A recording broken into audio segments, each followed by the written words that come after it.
පුදුන් සියක් ලැබුණත් පළක් නැත. ඊතා උතුම් වන්නේ ගුණයෙන්ද නැණයෙන්ද බලයෙන්ද යුතු පුතාමය. පිදුම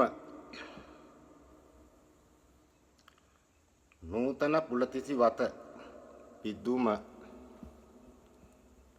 වසර 5 පහුවෙද්දී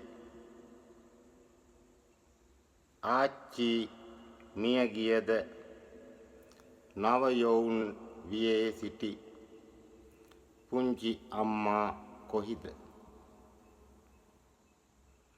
නුඹ අකුර කැප කරලා මට අකුරු සරි කරපු භූමි තෙල් ලාම්පුවේ එළිය මට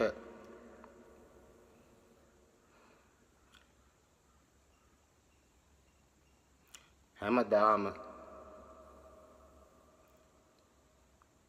පෙනෙනවා. මතක ගබඩා අතර ලියූ නැති ගීතයක් නුඹේ හිතෙන් නුඹේ නමින් මගේ හිතේ ගැයෙනවා.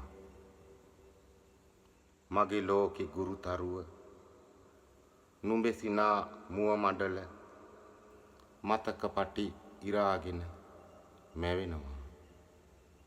ජාති ජාතිත් නුඹට පින් දෙන්න මගේ හිතේ ලොකු ඉඩක් වින් වෙලා තියෙනවා.